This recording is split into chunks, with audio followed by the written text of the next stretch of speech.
A woman's body has invisible boundaries that she guards more carefully than her phone password. And here's what nobody tells you. When she starts letting those walls down in specific places, she's not just being friendly, she's already emotionally invested in you. And I'm about to show you exactly where those places are and what they mean. Before you assume this is just another surface level relationship video, let me hit you with something that changed how I understood attraction entirely. A study from the Journal of Nonverbal Behavior found that women have significantly smaller intimate zones than men, meaning we're far more selective about who enters our personal space. But here's the twist. When a woman repeatedly allows a specific person to touch certain areas of her body, her brain releases oxytocin at levels comparable to mothers bonding with their newborns. That's not an exaggeration, that's neuroscience. So, what does this mean for you? It means that physical touch isn't random. Women are constantly and often subconsciously communicating their emotional state through the access they grant to their personal space. And most people are completely oblivious to these signals. I've watched countless men fumble through dating, missing the green lights flashing right in front of them. I've seen women practically screaming, I trust you, with their body language while the guy in question remains as clueless as a goldfish at a TED Talk. Today, I'm pulling back the curtain on something most people never consciously think about. By the end of this video, you'll understand exactly which touch zones indicate genuine emotional investment and why she's letting you in when she keeps everyone else at arm's length. But here's what makes this truly interesting. Some of these areas are so subtle, so seemingly innocent, that you've probably already experienced these moments without recognizing what was actually happening, Lee. And one particular zone, which I'll reveal in the final section, is so significant that relationship psychologists consider it the ultimate indicator of emotional surrender. Let's start with something that seems completely ordinary but carries more weight than you'd ever expect. Let me explain something fascinating about human vulnerability. The inner wrist is one of the most exposed and sensitive areas on the entire body. It houses major blood vessels, nerve endings, and quite literally your pulse. Throughout history, this area has been associated with life force itself. When a woman allows you to touch her inner wrist or when she exposes it toward you during conversation, something significant is happening on a psychological level. Dr. David Given, a renowned anthropologist who has spent decades studying nonverbal communication, points out that exposing vulnerable body parts is a primal trust signal that predates language. Think about it this way. When you're around someone who makes you uncomfortable, your instincts tell you to protect your vital areas. You cross your arms, you angle your body away, you create barriers. But when genuine comfort exists, those protective mechanisms dissolve. I once observed a friend at a coffee shop with a guy she'd been dating for a few weeks. She was so animated in conversation that she kept reaching across the table, wrist exposed, occasionally even resting her hand with her palm facing upward near his coffee cup. She had no idea she was doing it, but her body knew exactly what it was communicating. Here's the thing that most people miss. The inner wrist touch isn't usually dramatic. It's subtle. Maybe she's showing you a bracelet and lets your fingers linger on her wrist. Maybe she's guiding your hand somewhere and you feel the soft inside of her forearm against your palm. These moments feel accidental. They're not. A woman who is emotionally guarded will instinctively pull away from wrist contact or avoid exposing this area entirely. But when she's already yours emotionally, she won't even flinch. She might even lean into it. The research backs this up. A study published in Emotion Journal found that touch to vulnerable body parts activated brain regions associated with trust and social bonding significantly more than touch to neutral areas. The inner wrist is ground zero for this phenomenon. But here's what gets even more interesting, and this connects to something I'll explain in the next section. The wrist is just the beginning of a roadmap that travels up the arm to an even more telling zone. This one might surprise you because it seems so casual, so everyday, but when a woman lets you touch her hair, you've crossed into territory that most people never access. Hair is deeply connected to feminine identity and vulnerability. This isn't just cultural, it's biological. Research from the Touch Research Institute at the University of Miami found that having someone touch your hair produces significant relaxation responses in the parasympathetic nervous system. Essentially, hair touch tells the body, you're safe, you can let your guard down. Now, women touch their own hair constantly. That's a whole different conversation about self soothing and flirtation signals. But allowing someone else to touch her hair, that's an entirely different level of intimacy. Let me give you a scenario. A woman is talking to a coworker she respects professionally but has zero romantic interest in. That coworker reaches over and tucks a strand of hair behind her ear. What happens? She recoils. She might laugh it off awkwardly, but internally, every alarm bell is ringing. It feels invasive, presumptuous, wrong. Now, switch that same scenario. She's sitting with a man she's been falling for over the past few months. He reaches over and does the exact same thing. Tucks that strand of hair behind her ear. Her response, she melts. She might even close her eyes briefly. Her breathing changes, same action, completely different reaction. The only variable that changed was her emotional investment.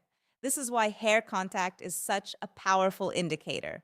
Women are extraordinarily protective of their hair. We spend significant time and money on it. We're aware of how it looks at all times. It's wrapped up in our identity in ways that are difficult to articulate. When she doesn't just tolerate your touch to her hair, but actually welcomes it, running your fingers through it, playing with it while you're sitting close, brushing it off her face, her subconscious has already classified you as someone safe enough to access this intimate part of her. Here's an interesting data point. Evolutionary psychologists at the University of Albany found that hair quality is one of the primary health indicators humans unconsciously evaluate when assessing potential mates. By letting you touch her hair, she's essentially saying, I trust you with something I use to signal my health and genetic fitness to the world. And that's not a small thing. And speaking of not small things, the next area on this list is one that most men completely misunderstand. They assume it's purely physical, but the psychology behind it reveals something far more profound about emotional connection. The waist is where things start getting serious. From a purely anatomical standpoint, the midsection houses vital organs. It's where women carry the physical markers of femininity, the curve that distinguishes female form. Allowing someone to place their hands on your waist is essentially granting access to your center of gravity, your core, your vulnerable middle. When a woman is comfortable with your hands on her waist, she's exhibiting what psychologists call approach behavior at its highest level.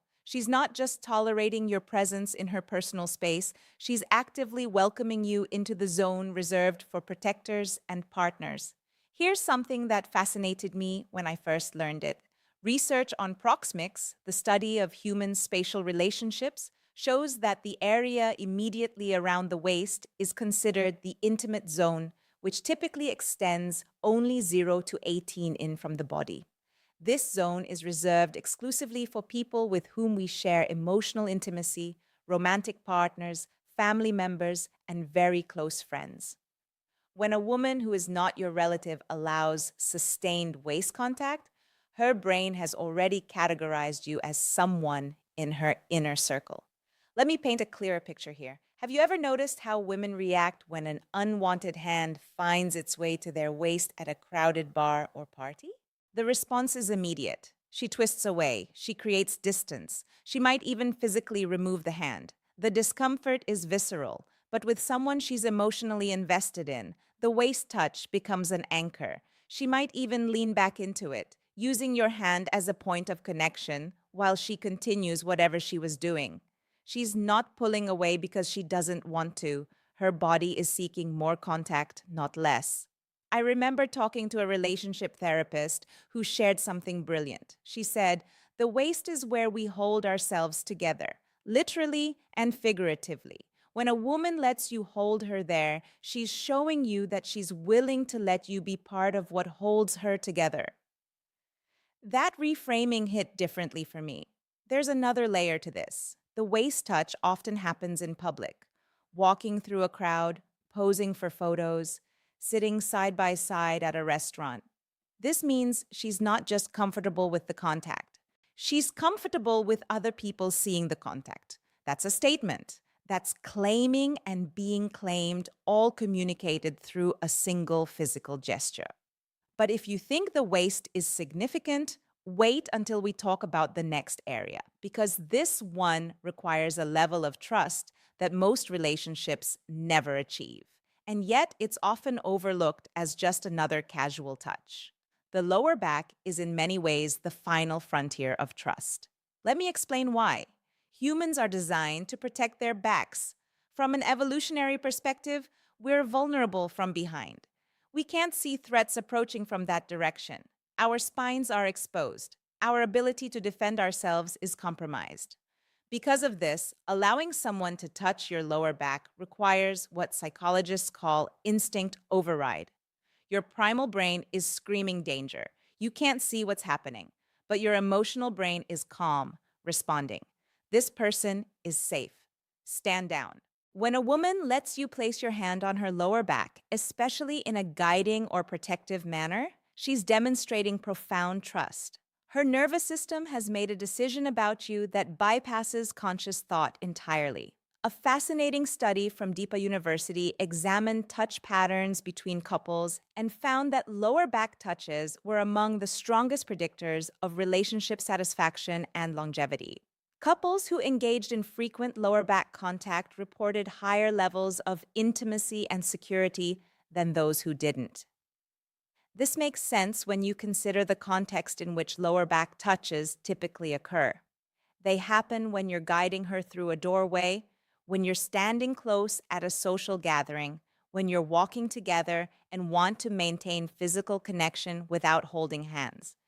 Each of these contexts communicates something protective and intimate.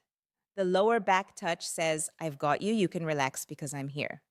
What's particularly telling is when she initiates the lower back touch. Some women will actively back into your hand or position themselves so that your hand naturally falls to their lower back. This isn't coincidence, it's orchestration. She's creating opportunities for this specific type of contact because something in her craves that sense of protection and connection. I had a conversation with a friend who had been dating someone for about 2 months. She mentioned casually that she kept finding excuses to walk ahead of him slightly. Not to be rude, but because she wanted to feel his hand on her lower back as they moved through spaces together. She didn't even realize she was doing it until I pointed out the pattern. Her emotional investment was already complete. Her body was just finding ways to express it. Now, everything I've discussed so far builds toward one specific area that relationship experts consider the most significant of all. And what's interesting is that it's not what you'd expect. It's not inherently sexual, it's not dramatic. But when a woman allows you access here, any lingering question about how she feels evaporates entirely. The face, more specifically, allowing someone to touch her face. Here's why this matters more than anything else on this list. The face is our primary tool for communication. It's how we express emotion, convey identity, and connect with others. It's also extremely vulnerable, thin skin covering critical sensory organs and countless nerve endings. According to research from Princeton University, humans form impressions based on faces within a 100 milliseconds. Our faces are constantly being evaluated, interpreted, and judged. They're central to how we experience the world and how the world experiences us. Given all of this, allowing someone to touch your face requires extraordinary trust. Think about professional context for a moment. In what scenario would it be appropriate for a colleague to cup your face in their hands? There isn't one. Face touching is reserved for moments of genuine intimacy.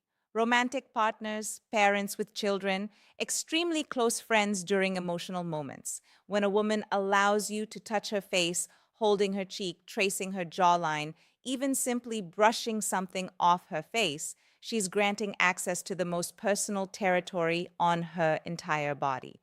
It's not about the physical sensation, though the face is highly sensitive. It's about the symbolism of the act. Dr. Dasha Kellner, a psychology professor at UC Berkeley, who has spent years studying touch, emphasizes that face touching between romantic partners activates reward centers in the brain associated with deep attachment. It's not just pleasant, it's bonding on a neurological level. Here's what I find particularly interesting. Women who are falling for someone often create opportunities for face contact. Maybe she has an eyelash on her cheek and asks you to get it. Maybe she leans her face into your hand when you're sitting close. Maybe she holds your hand against her cheek during an intimate conversation. These moments are tests and confirmations simultaneously. She's testing whether you'll receive the invitation appropriately, and she's confirming her own feelings by allowing the contact. A woman who hasn't emotionally invested in you will reflexively pull back from face contact. It's too intimate, too presumptuous, too much. But a woman who's already yours, she'll close her eyes and lean in. The difference is unmistakable. And this brings us to the most important point of this entire video, a truth that connects everything we've discussed and reveals what these touch permissions really mean. Everything I've shared today points to one fundamental reality. Physical touch is emotional communication. Women don't grant access to vulnerable body areas randomly or thoughtlessly. Each permission is a statement about trust, comfort, and investment. When she lets you into these spaces, she's not just being friendly or casual, she's speaking a language older than words, telling you things she might not even be ready to verbalize. The progression matters too. A woman who's developing feelings will typically allow access in stages, starting with seemingly innocent zones and gradually welcoming you into more intimate territories. This progression mirrors the emotional journey happening inside her. Understanding these signals isn't about manipulation or strategy, it's about awareness. It's about recognizing when someone is offering you trust and responding in a way that honors that vulnerability. Because here's the truth nobody talks about. Women are constantly communicating their feelings through physical boundaries. Men who learn to read these signals accurately find themselves in relationships that feel effortless because they're responding to invitations rather than forcing connections that don't exist. The body doesn't lie. And when she lets you touch these places without hesitation, without pulling away, without any trace of discomfort, her heart has already made its choice. Now, you just need to be paying enough attention to notice. Now that you understand what her boundary permissions actually mean, I need you to do something. Think about the woman in your life right now, whether you're dating someone, interested in someone, or simply curious about where you stand. Run through these touch zones in your mind. Which ones does she welcome? Which ones does she avoid? Your answer tells you everything you need to know about her emotional state. But here's what's equally important, and this is something most people never consider. The signals don't just flow one direction. She's also reading your touch patterns, your comfort levels, your willingness to enter her space appropriately. If you want to understand those signals, the ones she's actively sending your way, you need to watch the video appearing on your screen right now. It's called When She Touches This. It's not an accident. It's a clear sign, and it reveals the specific places women touch men when they've already made a decision about them. This isn't optional viewing. This is the second half of the equation you just learned, because knowing what her permissions mean is only useful if you can also recognize when she's initiating contact herself. That video is waiting for you. Click it now before the algorithm buries it.